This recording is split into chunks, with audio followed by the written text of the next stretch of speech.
12절 구약 760쪽입니다. 조금 소리가 울리는 것 같습니다. 욥기서 1장 13절에서 22절. 예, 지금은 괜찮습니다. 욥기서 1장 13절에서 22절. 우리 어제 토요일 날 우리 11월 달 큐티 본문의 내용이었죠. 욥기서 1장 13절 22절 읽습니다. 한 절씩 교독합니다. 하루는 욥의 자녀들이 그 맏아들의 집에서 음식을 먹으며 포도주를 마실 때에 소는 밭을 갈고 나귀는 그 곁에서 풀을 먹는데 스바 사람이 갑자기 이르러 그것들을 빼앗고 칼로 종들을 죽였나이다. 나만 홀로 피하였으므로 주인께 아뢰러 왔나이다. 그가 아직 말하는 동안에 또 한 사람이 와서 아뢰되 하나님의 불이 하늘에서 떨어져서 양과 종들을 살라버렸나이다. 나만 홀로 피하였으므로 주인께 아뢰러 왔나이다. 그가 아직 말하는 동안에 또 한 사람이 와서 아뢰되 갈대아 사람이 새 무리를 지어 갑자기 낙타에게 달려들어 그것을 빼앗으며 칼로 종들을 죽였나이다. 나만 홀로 피하였으므로 주인께 아뢰러 왔나이다.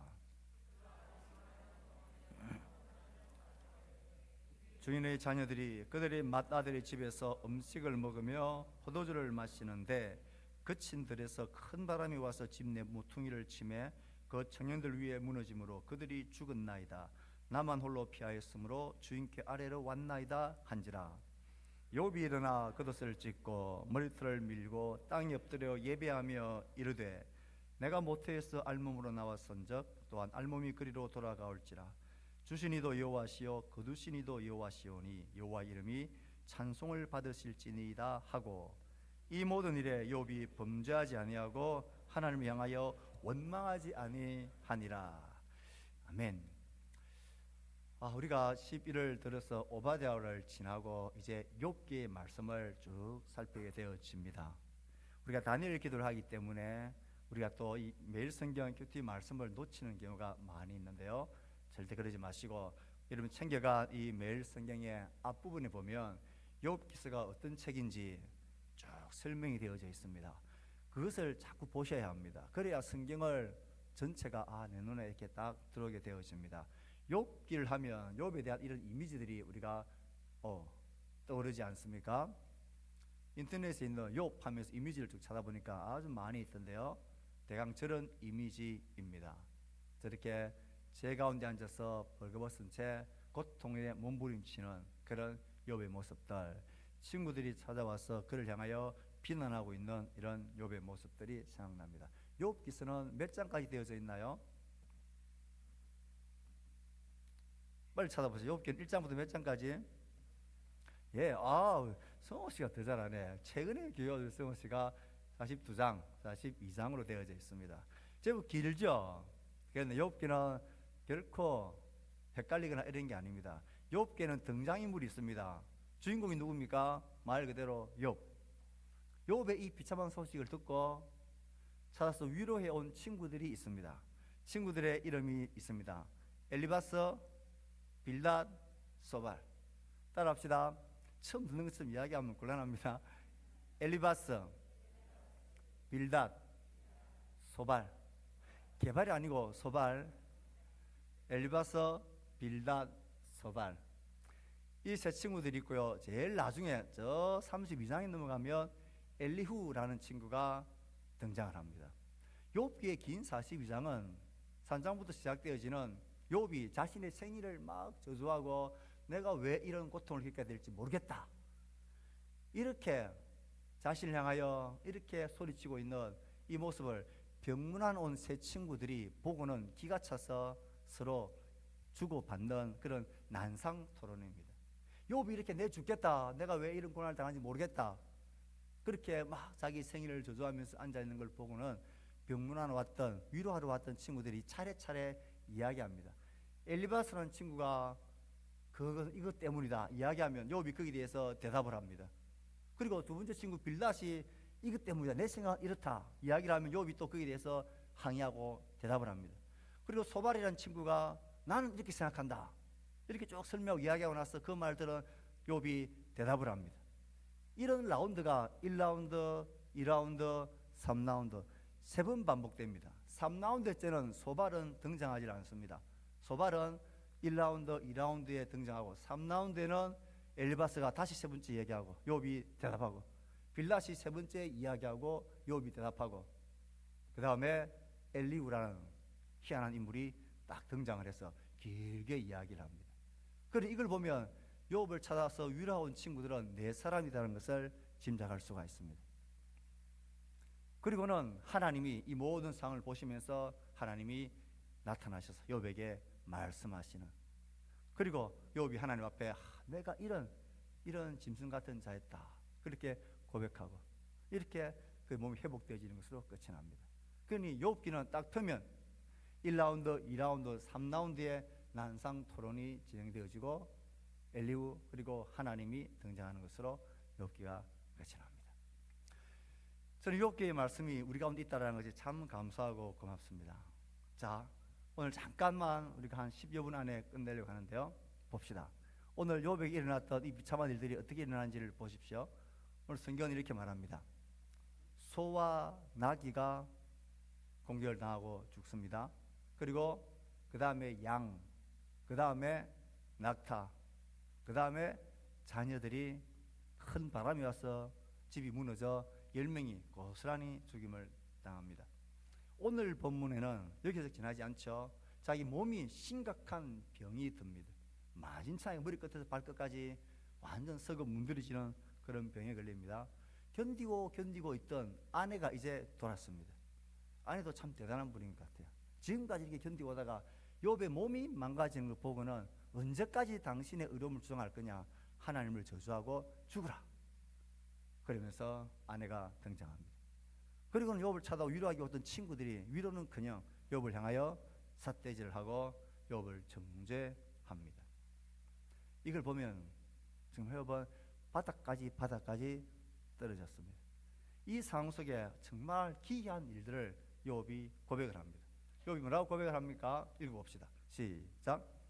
욥이 일어나 겉옷을 찢고 머리털을 밀고 땅에 엎드려 예배하며. 이게 조금 비상식적이죠. 사람이 이런 일을 겪게 되어지면 예배해야 됩니까? 짜증내고 원망하고 뛰쳐나가야 됩니까? 어떻게 욥이 이런 상황 속에서 예배할 수 있을까? 우리 식으로 이야기하면 하나님께 나와 찬송하고 기도하고 하나님을 경배했다라는 것입니다. 욥이니까 가능했을까? 아니면 우리와는 상관없는 일일까? 그렇지 않다면 욥기가 성경에 있는 이유가 우리와 아무 상관이 없게 되질 겁니다. 저는 이게 이해가 잘 되지 않았는데 조금 이해될 수 있는 빛을 경험을 했습니다. 여러분 다 알다시피 아내가 이게 중한 병으로 진단을 딱 받고 아내도 저도 이렇게 굉장히 막다른 골목에 딱 서들었습니다. 사람이 내가 뭔가를 움찔할 수 있고 뭔가 붙잡을 수 있는 가능성이 있고 뭔가를 내가 할 수 있는 게 조금이라도 있으면 뭔가를 해볼 거고 원망도 하고 불평도 하고 뭔가를 항의도 해보고 이렇게 할 힘이 조금이라도 있으면 하겠는데 그런 게 만약에 내 안에 하나도 없어진다 이렇게 딱 싶으면 그때는 진짜로 원망, 불평, 비난보다도 일단 하나님이 아니면 안 되겠다라는 이런 절박한 마음이 생기더라고요. 가만 보면 욥이 이 모든 것을 다 잃어버리고 완전 바닥에 딱 내려꽂혔을 때 그가 하나님을 예배했다. 이 예배라는 것이 진짜로 하나님의 기쁨과 감격과 감사가 넘쳐나는 원망과 불평의 마음이 조금도 없는 이런 예배였을까? 저는 그렇게 생각하지 않습니다. 만약 이게 그런 의미의 예배였다면 욥기에서의 그 뒷부분은 아무 필요가 없습니다. 욥기가 그 앞에 뒤에 긴 장 동안에 자기 생일을 저주하고 무슨 이런 일이 있냐, 나는 이렇게 받을 일을 한 적이 없는데 하면서 정죄하는 친구들과 부단하게 난상 토론을 합니다. 여기는 예배라는 것이 아마 그런 게 아닐까.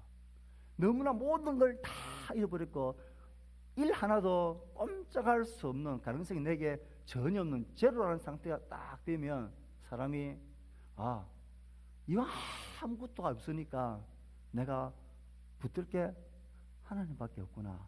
이 하나님이라도 없으면 나는 진짜 아무것도 아니구나. 이런 바닥에 딱 엎드려지게 되면 하나님을 찾고 붙들 수밖에 없는 그런 예배의 이 마음이 어쩔 수 없이 생기겠다라는 생각했습니다. 우리의 삶 가운데 이것을 저는 욥이 우리에게 잘 보여준다라고 생각합니다. 자, 그래서 욥은 이렇게 고백하죠. 읽어봅시다. 시작. 내가 모태에서 알몸으로 나왔사온즉 알몸으로 그려 돌아갈지라. 여기서 출발합니다. 내가 모태에서 알몸이다. 그리고 내가 가진 모든 소, 나귀, 양, 나타, 자녀, 내 건강한 몸, 아내, 친구들까지, 나의 신분과 명성 모든 것까지도 실제로는 전부 다 나는 여기에 관해서 나는 알몸이었다. 자신의 무슨 포인트? 제로 포인트에 딱 맞닥뜨린 것입니다. 이게 우리 가운데 경험되어지지 않고 통과되지 않으면 하나님을 찾고 그의 주권과 주를 신앙하는 신뢰들이 어찌 보면 다 피상적인 이론적인 그런 것으로 밖에 되지 않습니다. 욥이 이 모든 일을 겪으면서 하나님께 예배할 수 있었던 것은 자신이 할 수 있는 게 해야 되는 게 딱 그것밖에 없는 거예요. 내가 알몸으로 나왔으니 알몸으로 돌아간다. 나는 제로에서 와서 제로다. 나의 가장 밑바닥 처절한 제로 포인트에 그가 알몸으로 있는 자신을 딱 보게 된 것입니다. 저는 하나님을 향한 우리의 신앙의 모습이 어떤 모양으로도 우리 모두가 한 번은 제로 포인트를 통과하셔야 됩니다. 이 제로 포인트를 통과한다는 말은 하나님이 내 삶의 절대자라는 이 사실이 한 번은 부딪혀 와야 됩니다. 거기에는 자식도, 재물도, 건강도, 나의 신분도, 명성도 다 없어지는, 다 제로가 되는, 아무것도 나에게 없을 때에 하나님이 나의 절대자다. 나는 제로고 하나님이 백인 상태. 그러니까 하나님을 예배하고 찾는 길밖에는 아무것도 없는, 이게 내 모습이라는, 나의 본질이라는 사실에 대해서 고민을 하셔야 돼요. 우리 청년들이, 우리 다음 세대들이 신앙 안에 있고 교회 안에 있는데 그 신앙의 모습이 진짜 나의 신앙이 되고 진짜 신앙이 되려면 여러분들의 삶에 있어서 개인마다 저마다의 이 제로 포인트에 직면하셔야 돼요. 이 제로 포인트에 빨리 처박히면 처박힐수록, 직면하면 직면할수록 거기서부터 진짜 신앙이, 진짜 하나님을 향한 고백들이 시작되어집니다. 힘겹겠지만 우리 모두가 어떤 모양으로든 나의 존재에 대한 제로 포인트의 본질을 깊이 알게 되기를 축복합니다. 이게 축복이 될지는 모르겠지만 아멘을 조심해서 하셔야 됩니다. 여기서 아멘을 조심하지 않으면 제로 포인트 된다는 게 얼마나 고통스럽고, 그것을 보고 있는 부모의 마음이 얼마나 속에 썩게 되는지 그것을 각오하겠다라는 아멘이어야 합니다.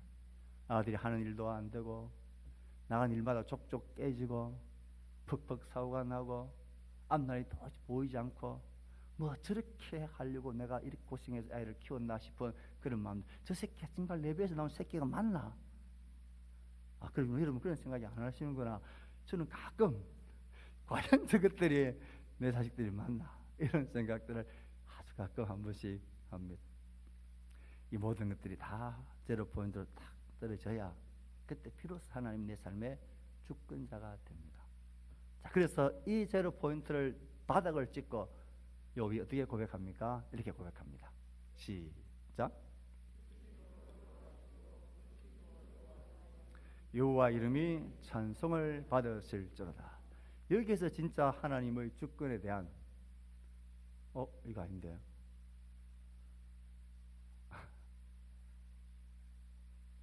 뭐가 좀 바뀌었네요. 죄송합니다.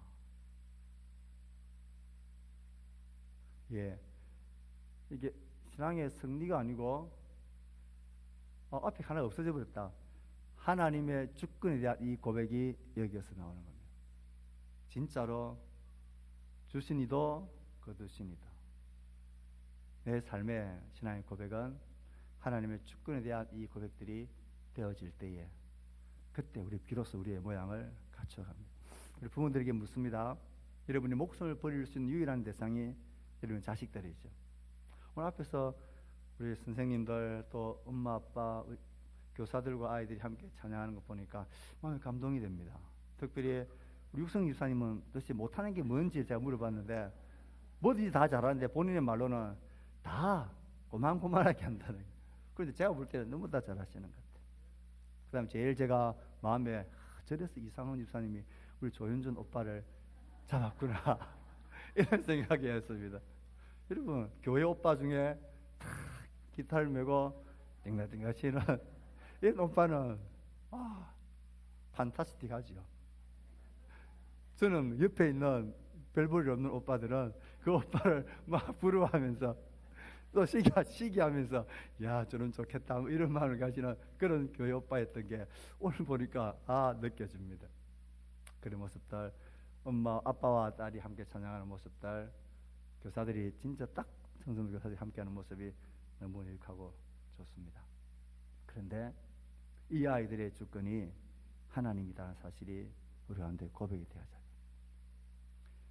고백이 잘 안 되는데 애들 키우다 보면 부모로서 해줄 수 있는 게 아무것도 없을 때가 딱 있습니다. 아파서 막 밤새워 우는데 도저히 어떻게 해도 달래지지 않고 애가 울기만 할 때에 반응이 두 가지. 제가 경험상 제가 누군지는 1, 2, 3분 중에 누군지는 말을 못하겠지만 경험상 엄마 아빠의 다른 점, 아이가 그렇게 막 이유 모르고 막 울고 이렇게 괴로워할 때에 잠자다니고 울 때 엄마는 아이를 안고 업고 같이 울더라고요. 왜 이렇게 우는지 아빠는 아빠는 달라요. 제가 1, 2, 3분 중에 한 명을 이놈이 으름을 안겨쳐가지고 너무 화가 나고 피곤해가지고 그 아이를 안아서 달래다가 안 돼서 침대에 팍 던져버린 적이 있어요. 야! 어떻게 또 이런저런 여러분들의 삶 중에 가장 귀한 자식들도 이게 내게 아니구나, 하나님이 주인이구나, 이 고백되어야 합니다. 돈, 건강 마찬가지입니다. 제로 포인트에 딱 서게 되어지면 모든 게 하나님의 주권에 있구나, 이 고백이 여백에서 보입니다. 그리고 마지막 신앙의 승리가 아니고 이게 나와야 된다. 틀려버렸네. 다시 이 모든 일에 같이 읽어봅시다. 시작. 이 모든 일에 욥이 범죄하지 아니하고 하나님을 원망하지 아니하니라. 우리의 삶에 범죄와 원망에 대한 수많은 일들이 일어날 때에 그렇게 하지 않을 수 있는 신앙의 승리는 이것입니다. 나를 향한 제로 포인트의 본질을 모든 것에 있어서 고백하고 쓰는 것, 그리고 그에 대한 모든 주권이 하나님께 있다. 그러면 신앙의 승리를 할 수 있습니다. 하나님 주신 신앙이 우리 모두의 신앙 승리가 될 수 있기를 주의 말씀으로 축복하고, 욥기서의 말씀을 계속 매일매일 읽으시면서 욥을 읽기를 일단 이게 누구의 말인지에 대해서 잘 살피면서 읽어야 합니다. 내 나중은 내 처음은 미약하였으나 내 나중은 심히 창대하리라. 이건 욥이 한 말이 아니에요. 하나님도 한 말이 아니에요. 이건 소발이 욥을 비난하면서 한 말이에요. 이 모든 문맥들을 살피면서 욥기를 쭉 읽어가면서 욥의 이 분투와 이 제로 포인트에서 하나님 주권을 인정해가는 그 지난한 여정의 싸움에 여러분의 동참하시면서 말씀 가운데 거하는 행복한 이 묵상의 날들이 되기를 주의 말씀으로 축복합니다.